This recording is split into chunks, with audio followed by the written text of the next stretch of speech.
কত বড় বেদনা, যার বাবা নাই, মায়ের সামনে ছেলের মৃত্যু, এর চাইতে এত মানে কষ্টের পৃথিবীতে কিছু নাই। আমাদের আমাদের সাবেক প্রধানমন্ত্রী, দেশ নেত্রী, আপসের নেত্রী বেগম খালেদা জিয়ার ছোট ছেলে আরাফাত রহমান কোকো, তার মর্মান্তিক মৃত্যু। তাকে পরিকল্পিতভাবে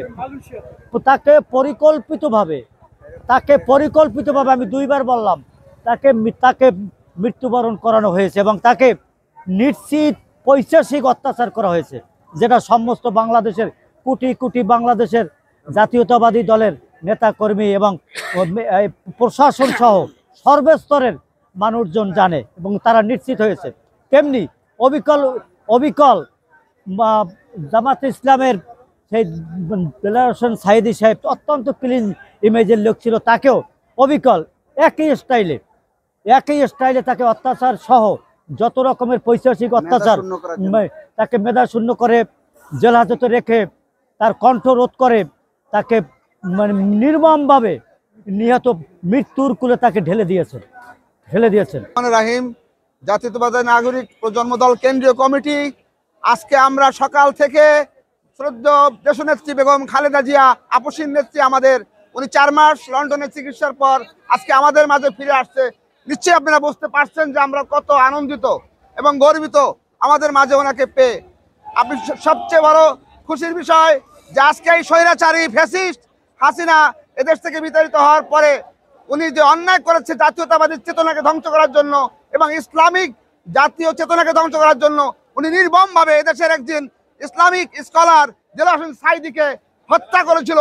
সে হত্যার নায়ক ছিল, তিনি স্বীকার করেছে যে এই পিজি হাসপাতালে আমাকে পাঠিয়েছিলেন এক ডাক্তারকে, তাকে ইনজেকশনের মাধ্যমে ধ্বংস করার জন্য। এই যে হত্যা, নির্মম হত্যা, আমাদের জাতীয়তাবাদী চেতনা শক্তিকে, বিএনপির অজস্র নেতাকর্মীকে উনি হত্যা করেছেন, গুম করেছেন। আজকে আমরা তার বিচার চাই। এই বাংলার মাটিতে আমরা দ্রুত নির্বাচনের মাধ্যমে একটি সুন্দর গণতান্ত্রিক রাষ্ট্র সরকার গঠন হবে, যার মাধ্যমে এই ফ্যাসিস্ট সরকারের বিচার হবে। হাসিনাকে এনে এদেশে তাকে ফাঁসি দিয়ে আমরা এই হত্যার বিচার চাই। আপনারা আজকে আমাদেরকে দোয়া করবেন, কারণ আমাদের খালেদা জিয়া কিছুক্ষণের মধ্যে এখানে আসবেন এবং তিনি আবার আমাদের এই দেশের জাতীয়তাবাদী শক্তিকে একটি সুন্দর সরকার গঠনের মাধ্যমে আমরা এই বিচার জানতে চাই। আপনার কোনো প্রশ্ন থাকলে বলতে পারেন। এই আল্লামা সাঈদীর মতো কি তাকেও স্লোপ আয়োজন দিয়ে তা হত্যার চেষ্টা করেছে, এটা অনেকের দাবি, আপনার মত? ধন্যবাদ। অবশ্যই তাকে এই 15 বছর নির্মম ভাবে চিকিৎসা করতে দেওয়া হয়নি। আমার নেত্রীকে বিভিন্ন ইনজেকশন স্লোপ আয়োজনের মাধ্যমে তার কিডনি, তার লিভার, তার সমস্ত দেহকে ধ্বংস করার জন্য এই স্বৈরাচারী হাসিনা নির্মমভাবে তাকে ধ্বংস করার জন্য তাকে বিদেশে চিকিৎসা করতে দেয়নি। নির্মম আল্লাহর বিচার। আল্লাহ বলেছে তুমি যার জন্য কূপ খুঁজবা সেই কূপে তুমি পড়বা। আজকে আমার নেত্রীকে বাঁচিয়ে রেখেছেন আল্লাহ দেখার জন্য, দেখার জন্য যে হাসিনা যে অন্যায় করেছে।